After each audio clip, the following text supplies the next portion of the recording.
सूरदास जी के साथ रास।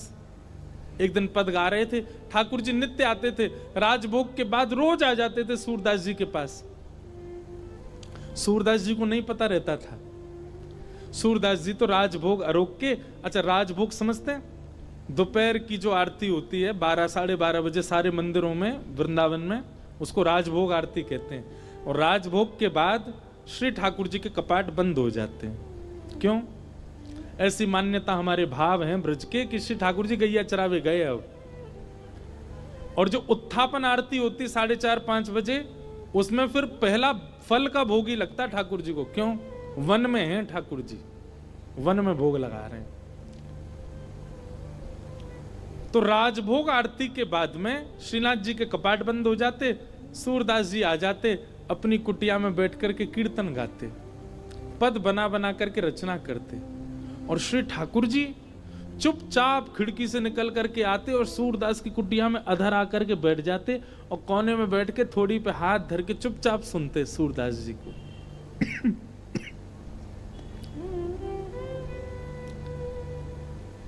एक दिन ठाकुर जी जा रहे थे राजभोग आरती के बाद, इतने में श्री जी आ गई। कहां जा रहे हो? ठाकुर जी कहीं ना, ऐसे ही जा रहा हूं डोलवे। नहीं नहीं सांची बताओ कहां जा रहे हो? ठाकुर जी बोले कहीं ना, एक भक्त है वहां के पास जा रहा हूं। श्री जी बोली मैं चलूंगी फिर तो। ठाकुर जी बोले श्यामा जी आप रहने दो, आप यहीं बैठो, मैं ही अकेला हो आऊं। श्री जी बोली अगर मोए ना लेके गए तो मैं गुसाई जी से शिकायत कर दूंगी कि राजभोग के बाद तुम कहीं चले जाओ, और गुसाई जी खोज करो जी कहां जा मैं। ठाकुर जी बोले श्री जी आपके चरणों में प्रणाम करूं, आप मेरे संग चल दो, पर गुसाई जी तो शिकायत मत करियो मेरी, लेकिन एक बात को वचन दो। मैं बोल कहा उत्थापन आरती तो पहले आमेंगे हम दोनों वापस, मां रुकवे की मत करियो बात। आप बड़ी भोरी हो, बड़ी सहज हो, और वैष्णव चाहे कितनों दीनहीन हो, कितनों भाववार हो, वहां पे कृपा करवे की मत सोच लियो। आपको तो मन है जाए यहाँ पे सब लुटाए दूं, सब दे दूं, ऐसे मत करियो। चुपचाप जानो, चुपचाप आनो है, और मैं इशारा कर दूं तुरंत उठ के आ जाइयो। श्री जी बोले हाँ मैं आ जाऊंगी। ठाकुर जी हाथ पकड़ के श्री जी को ले गए सूरदास जी की कुटिया में। सूरदास जी के नेत्र तो है नहीं, बैठे हैं। अधर ते किवाड़ खोली, ठाकुर जी धीमे धीमे भीतर घुसे, धीमे धीमे श्री जी को भी लियो और मैं कोने में बैठा दी। बोले बैठ जाओ। देखो सूरदास जी गा रहे हैं के सर तिलक मोतिन की माला, वृंदावन के वासी, नेह लगाए त्याग गए तृण शम, डार गए गल फांसी, अखियां हरि दर्शन की प्यासी, हरि दर्शन की प्यासी, अखियां हरि दर्शन की। ठाकुर जी बैठ के सुन रहे हैं, मंद मंद श्री जी के नेत्रन से आंसू गिर रहे हैं। ठाकुर जी धीमे धीमे पहुंच रहे, बोले श्यामाचू हल्ला मत करियो जी, जग जाएगो, और जगह को कहा हमें पकड़ लेगो, जान नहीं देगो, और फिर यहाँ पे कृपा कर दी तो फिर सवन पे करनी पड़ेगी, या हमारे रो मत, बिल्कुल आराम से बैठी रहो। बोले ठीक है। अच्छा आपको क्या लगता है सूरदास जी को नहीं पता चली होगी कि ठाकुर जी आ गए? अच्छा अब तक ठाकुर जी अकेले आते थे तो ये बात मानी जा सकती है कि सूरदास जी को नहीं पता चला होगा, पर श्री जी आ गई हैं तो ये बात निश्चित है कि सूरदास जी को पता लग चुका है कि श्यामा श्याम दोनों आ गए हैं। और इस बात का प्रमाण बताएं, हमारे वृंदावन में एक सूरदास और हुए, उनने ठाकुर जी का खूब भजन किया। इतने में ही ठाकुर जी प्रकट है गए, और प्रकट होकर के बोले अरे बाबा मैं प्रकट है गया हूं, मैं तुम्हारे सामने ठाड़ा हूं, आ जाओ मेरे हृदय ते लग जाओ। सोई बाबा बोले अरे नंद के लाला, मैंने जुगल की उपासना करी, तुम अकेले काहे को आए? ठाकुर जी मन में सोचे, बोले जी अंदरो है या दिखतर होना है, ऐसी कह दूंगा श्री जी आई हैं तो मान जाएगा। ठाकुर जी बोले हाँ श्री जी आई हैं, मेरे बगल में ही ठाड़ी हैं, आपको दिखना है रही हैं, संग ही आई हैं। बाबा मंद मंद मुस्काए के बोले लाला बावड़ा कोई और है बनाइयो, श्री जी ना आए तेरे संग। ठाकुर जी बोले तुम्हें कैसे पता श्री जी ना आई? बोले लाला श्री जी आई होती ना तो अब तक मैं आंधरो ना हो, तो श्री जी तो आते ही मुंह को नेत्र प्रदान कर देती। लाला तो विचार करना पड़े कि यहाँ पे कृपा करूं ना करूं, पर श्री जी तो प्रकट है सबसे पहले मुंह को नेत्र ही प्रदान करती, वो देखे ही नहीं पाती। तू तो इतनी देर तक थाड़ो थाड़ो देख रहा मुँह, श्री जी ना देख पाती, वो तो तुरंत नेत्र देती। इतने में ही किशोरी जी प्रकट हो गई, और किशोरी जी के प्रकट होते ही बाबा के नेत्र भी प्रकट है गए। वारी की ठाकुर जी बोले जय हो श्री जी, आपकी सत्ता भी संतन ते पता चले मुझे। तो उस कथा से, वैसे इस कथा में ये बात लिखी नहीं है, पर अभी अभी मेरे मन में व्यास मंच में बैठे बैठे आई कि उस कथा से इस कथा को जोड़ें। अब तक ठाकुर जी अकेले आते थे सूरदास जी के पास, पर आज श्री जी आई हैं, तो क्या सूरदास जी को पता नहीं चला होगा कि श्यामा श्याम आ गए हैं? निश्चित पता चल गया। इसीलिए आज एक विचित्र लीला हुई। क्या? गाते गाते सूरदास जी ने अपनी लाठी उठाई और उठ करके अपनी कुटिया से बाहर जाने लगे। श्री जी बोली जी कहां जा रहे हो बाबा? अरे आंधरो बाबा, कहीं गिर नहीं जाए, हम यहाँ के संग चलें, कहीं गिरवे वारो होगा तो बचा लेंगे। ठाकुर जी बोले मैंने पहले ही मना करी आप तो, सब कृपा फिपा ना करनी कोई पे, और समय है गो उत्थापन को, मां गुसाई जी मंदिर खोल देंगे, चलो जल्दी मंदिर में। श्री जी बोली ना है ना है, बस ये जहां जा रहा हूं वहां तक यार छोड़, यहां में फिर चल देंगे मंदिर में। ठाकुर जी बोले पहले ही मना कर रहा हूं, मत चलो मेरे संग। आ गई है जबरदस्ती, अब मां मंदिर में हम दोनों नहीं मिलेंगे तो श्री गुसाई जी बड़ी डांटेंगे। श्री जी पीछे पीछे चलन लगी। सूरदास जी जान गए कि श्री जी ठाकुर जी आए और आज इन पर कृपा करवाई लूं अपने ऊपर, इसलिए सूरदास जी भी जबरदस्ती आंधरो बनने के भाव से चल रहे हैं। चलते चलते सूरदास जी भी वहां गए जहां गहरो गड्ढा। सूरदास जी जैसे ही गड्ढा की ओर जाने लगे, श्री जी बोली अरे देखो श्याम सुंदर जी गिर जाएगो बाबा, गड्ढा में गिर जाएगो, या के माथे में लग जाएगी, हाथ पांव में लग, या को पकड़ लो, रोक लो। ठाकुर जी बोले श्री जी तो मेरी सौगंध पास मत जाइयो, या के जिनके नेत्र नाए हूं मैं ना, इन सबन के पास छठवीं बुद्धि होवे, जे स्पर्श करके पहचान ले कौन है कौन नहीं है। और जाने एक बार हम दोनों उनको स्पर्श कर लियो, जो पहचान जाएगा कि हम कौन है। श्री जी बोली तो पता लगन दो कौन है, कहा चलो जाओ। अरे ना है, एक पर कृपा कर दी तो घनेरे बैठे सबन पकड़नी पड़ेगी। किशोरी जी बोली ना ना जी गिर जाएगा। अब यहां तो किशोरी जी जा रही हैं बचावे, तब तक सूरदास जी कूद ही गए, और कूदते अरे भैया, अरे कन्हैया, अरे लाला, अरे भैया कोई काम को सुनना हो तो न देखियो, अरे मैं आंधरो गिर गऊं कुआ में, अरे भैया मैं यहां से बचाए लियो। श्री जी बोली ठाकुर जी या तो इनको बाहर निकालो, नहीं तो मैं आपसे कट्टी आ जाऊंगी। ठाकुर जी बोले श्यामाजू मैं यही मारे ना लेके आऊं आपको संग में, नेक में ही पिघल जाए, नेक में ही दया आ जाए आपके चित्त में ना, या को निकाल दो फिर कभी ना कहूंगी, या को बस बाहर निकाल के हम दोनों भाग जाएंगे यहां से। ठाकुर जी ने ऊपर से झांक के देखी, खूब गहरो। ठाकुर जी कैसे निकारूं? श्री जी बोली एक तरीका है ना, आप अपनी कारी कमरी निकारो, मैं अपनी चुनरी निकारूं, दोनों में गुर्र गांठ बांध दो और बाकू नीचे पधरा दो, बाबा तो कह रहे पकड़ ले, पकड़ के हम यहां बाहर निकाल लेंगे। ठाकुर जी बोले ठीक है लाओ। श्री जी ने अपनी चुनरी दी, ठाकुर जी ने कारी कमरी ते बांध के और नीचे वह गड्ढा में डाल दी, और ऊपर से ठाकुर जी बोले बाबा।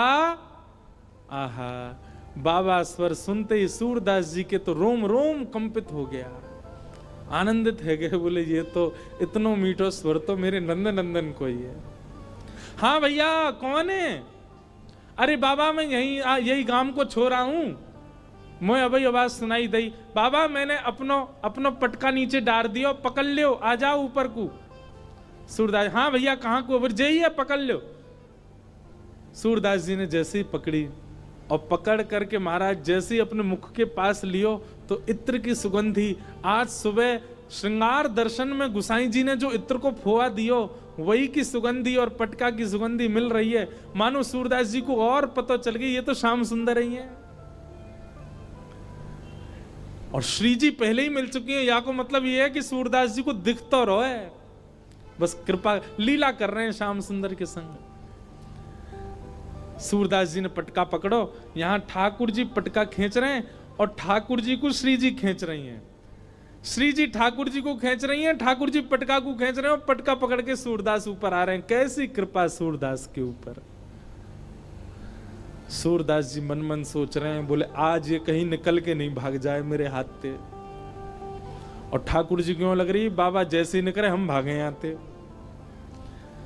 सूरदास जी जैसे ही बाहर आए, बाहर आते सूरदास जी ने ऐसा नाटक किया जैसे उन्हें ठोकर लग गई, और ठोकर लगते ही जैसे ही गिरन लगे ठाकुर जी की ओर, ठाकुर जी तो किनारे है गए, श्री जी के चरणन में जाके गिरे सीधे और चरण पकड़ लिए कस के। अब जैसे ही चरण पकड़े सूरदास जी ने, ठाकुर जी ने श्री जी को हाथ पकड़ करके जोड़ते खींची तो सूरदास जी के हाथ में किशोरी जी की नूपुर रह गई। और किशोरी जी को लेके ठाकुर जी भाजे, वो जल्दी चलो बाबा पकड़ ले को। सूरदास जी बोले अरे भैया कहां को चलोगो, अरे कौन सा रे भैया, कौन ने निकारो में। ठाकुर जी चिल्लाते जा रहे हैं, बाबा मैया बुला रही फिर आऊंगो। थोड़ी दूर जाके श्री जी बोली, ठाकुर जी मेरे एक नूपुर है, दूसरा नूपुर मिलना है रो। ठाकुर जी बोले दूसरा ले आऊंगो, अब चलो जल्दी। अरे ना है वो सामान्य नहीं है, इंद्र ने समर्पित कियो, वो कौन से हाथी के दांतन से बनो भयो नूपुर है और मेरो बड़ो प्रिय नूपुर है, मुकु तो अभी चाहिए। ठाकुर जी बोले अब ढूंढवे कहां जाऊं बाकू, वहीं चलो बाबा के पास ही पड़ो होगो, बाबा ने मेरे पामन में गिर गो है सके तब खुल के गिर गो हो। ठाकुर जी लौट के आए, खूब कह दी श्री जी दूसरो दिलाए दूंगा, ना मुंह तो वही चाहिए। वास्तव में तो ये श्री जी और सूरदास जी की आपस की मिली भगत है। ठाकुर जी तो बीच में आनंद दिल ले रहे हैं, ठाकुर जी को तो बीच में परेशान किए जा रहा हो, आनंद तो श्री जी और सूरदास जी ले रहे हैं। ठाकुर जी कहे बाबा अरे भैया तू आगो, अरे मैं जो कह रहा हूं मेरी एक सखी आई संग में, बाको नूपुर यहीं गिर गो, आपने देखो। सूरदास जी अपने बगल में दबा के बैठे। सूरदास जी बोले ना है लाला, मैंने तो ना है देखो। बाबा आपके हाथ में लग तो रहो है बगल में, जे ही तो है मेरी सखी को नूपुर। अच्छा जे, बोले हाँ ये, अरे जे तो मुझे अभी अभी मिलो यहाँ पे। बाबा दे दो ना, मेरी सखी को नूपुर है। लाला जे नूपुर अगर मैंने तोय दे दियो और कहीं बाद में कोई सखी वास्तव में आके मुझे बोली बाबा मेरो नूपुर देखो का, मैं कैसे पहचानूं कि वो सखी तेरे संग है? मेरे पास आंख तो है ना, मुझे दिख तो रोना है। तो बाबा हम कहते रहे कि नूपुर हमारा, बोले कहवे ते का होवे, एक नूपुर मेरे पास है तो निश्चित है दूसरा तुम्हारे पास ही होगा, दूसरे नूपुर की पहचान करा तो पहले दे दूंगा। ठाकुर जी बोले पहचान कैसे होएगी? बोले अपनी सखी तक है, अपने पाम आगे करेगी, मैं जैसे स्पर्श करके देख लूंगा कि हाँ ये नूपुर एक ही है तो मैं दूसरों पहना दूंगा। ठाकुर जी बोले मैं सब समझ रहा हूं, जे बाबा पाम छुए के चक्कर में पकड़ ले वो कस के अब ना जान दूंगा, और फिर क्या करेंगे हम? श्री जी बोली कोई बात ना, मैंने अरे नहीं श्री जी आप पीछे रहो, मैं दूसरा दबाए दूंगा, नाम हो तो वो ही चाहिए जो सूरदास के हाथ में। श्री जी आगे बढ़ गए, लो बाबा नूपुर देख लो। सूरदास जी ने जैसे स्पर्श किया समझ गए, अरे हाँ भैया ये तो वही नूपुर है, लो मैं पहना दूं। दूसरे पाम में सूरदास जी ने पहनायो और पहनाते ही महाराज अंक में भर लिए श्री जी के चरण। बोले अब ना जान दूंगो, मैं जान गया हूं जो साक्षात वृषभानु दुलारी हैं, और लाला तू जो मुख निकार के गयो मैं सब जान गया हूं, तू नंद जी को लाला है। जीवन निकर गो गाते गाते तुम दोनों के यश को आज पहली बार पकड़ में आयो, अब नहीं जान दूंगो। ठाकुर जी ने खूब खींची पर श्री जी नहीं छोड़ी सूरदास जी ने।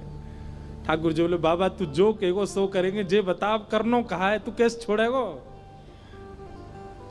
आहा बसो मोरे नैनन में यह जोड़ी, बसो मोरे नैनन में यह जोड़ी। सूरदास जी कह रहे हैं मैं नेत्रन से आंध हूं, मुंह दिखे ना है, पर मैं आपसे एक ही वरदान चाहूं, मेरे एक नेत्र में सदा श्री जी और दूसरे नेत्र में सदा आप विराजमान है जाओ, आपके नित्य दर्शन मुंह को होयो करें, बस यही वरदान दे दो। नव दुलहे ब्रज राज सावरो, दुल्हन राधा गोरी, बसो मोरे नैनन में यह जोड़ी, बसो मोरे नैनन में यह जोड़ी। प्रिया प्रियतम दोनों ने युगल रूप में खड़े है करके सूरदास जी के नेत्रन पे हाथ धर दिए और कही सूरदास खोल के देखो। आज सूरदास जी ने पहली बार नेत्र खोले और श्यामा श्याम के युगल प्रत्यक्ष दर्शन उनको है गए। रोम रोम को दर्शन कियो, एक एक अंग को दर्शन कियो, घूम घूम के परिक्रमा लगाई दोनों की और फिर दोनों से प्रार्थना करिए बस एक वरदान दे दो। कहा मुझे फिर से अंधो बना दो, अब आप दोनों दिख गए, अब दुनिया में और कोई को नहीं देखना है। ये जो सूरदास जी के साथ घटना हुई ये क्या है? ये रास है। सूरदास जी जब तक पद गा रहे हैं, जब तक पद बना रहे हैं, निर्माण कर रहे हैं, वो सब रस है, पर उनके रस से प्रसन्न होकर के जब ठाकुर जी कृपा करने उनके पास आ गए, यही रास है।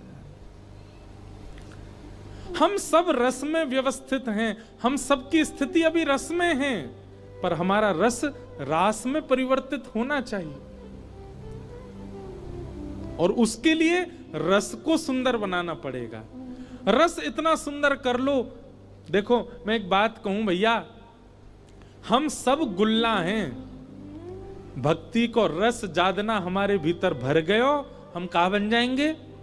रसगुल्ला। और जादना रसगुल्ला बन गए भाई जना ठाकुर जी हमारा भोग लगा लेंगे।